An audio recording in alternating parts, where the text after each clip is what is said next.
Praise the lord. మన ప్రభువును రక్షకుడైన యేసుక్రీస్తు నామంలో మీ అందరికీ వందనాలు.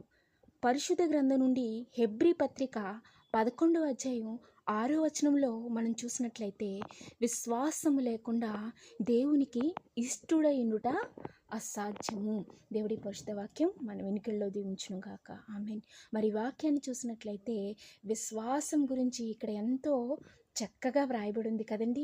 మన క్రైస్తవ జీవితాలకి పునాది విశ్వాసం, ప్రార్థన, ఉపవాసం, సేవ, ఆరాధన అన్నీ కూడా విశ్వాసం మీదే నిలబడతాయి.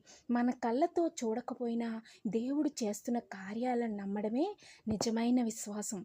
విశ్వాసం అనేది పరిస్థితులను చూసి భయపడిపోవడం లేక పారిపోవడం కాదు, కానీ దేవుని వాగ్దానాలను నమ్మడం.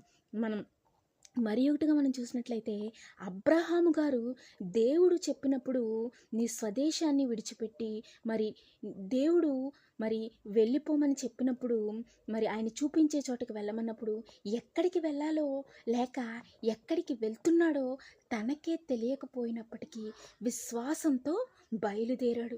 వృద్ధాప్యంలో కూడా దేవుడు కుమారుడిని అనుగ్రహిస్తాడు అని నమ్మాడు కదండి. విశ్వాసానికి తగిన ఫలాన్ని పొందుకున్నాడు.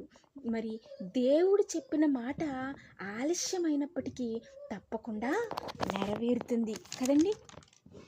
కొన్నిసార్లు విశ్వాసం కూడా పరీక్షించబడుతుంది. ఉదాహరణకు మనం చూసినట్లయితే పరిశుద్ధ గ్రంథంలో మనం ఎక్కడి నుంచో చూడవసరం లేదు, కానీ పరిశుద్ధ గ్రంథంలోనే అనేకమైన వారిని చూసి మనం తెలుసుకోవచ్చు కదండి. అదే రీతిగా పరిశుద్ధ గ్రంథంలో యోబు గారు ఎన్నో కష్టాలు ఎదుర్కొన్నాడు. ధనాన్ని కోల్పోయాడు, ఆరోగ్యాన్ని కోల్పోయాడు, చివరికి తన కుటుంబాన్ని కూడా కోల్పోయాడు. తన సమస్తాన్ని కోల్పోయినా కానీ దేవుణ్ణి మాత్రం విడిచిపెట్టలేదు. ఎంత విశ్వాసం అండి. బహుశా ఇటువంటి వ్యక్తి ఇంకొకరు ఉండరేమో కదండి. ఇట్టి విశ్వాసం ఎవరికో కానీ ఉండదు కదండి. ఎంత విశ్వాసం. తనంత భయంకరమైన స్థితికి పోయినా దేవుణ్ణి మాత్రం విడిచిపెట్టలేదు. ఆయన్ని దూషించే మాట ఆయన నోట నుండి రాలేదు. అందుకే పరీక్షలు వచ్చినప్పుడు విశ్వాసాన్ని విడిచిపెట్టకూడదు. పరీక్ష తర్వాత కూడా దేవుడు గొప్ప ఆశీర్వాదాన్ని ఇస్తాడు. మన జీవితంలో వచ్చే శోధనను సహించువాడు, పరిశుద్ధ గ్రంథంలో చూసినట్లయితే శోధన సహించువాడు ధన్యుడు కదండి. అదే రీతిగా మరి ఒకటిగా మనం చూసినట్లయితే విశ్వాసం అద్భుతాలను చేస్తుంది. యేసు ప్రభువు వారు అనేక సందర్భాల్లో ఒక మాట చెప్తా ఉన్నారు పరిశుద్ధ గ్రంథాల్లో. మనం చూసినట్లయితే మత్తయి సువార్తలో, మార్కు సువార్తలో, ఇంకా అనేక చోట్ల చూసినట్లయితే నీ విశ్వాసమే నిన్ను స్వస్థపరిచింది అని, స్వస్థపరుస్తుందని చెప్పారు కదండి.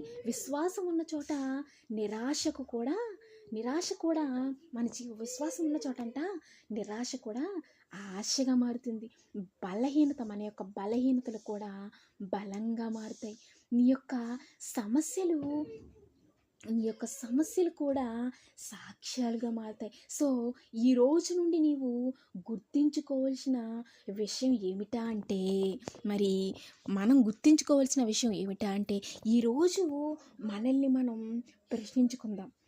మొదటిగా చూసినట్లయితే నా విశ్వాసం నా పరిస్థితుల మీద ఉందా లేక దేవుని మీద ఉందా?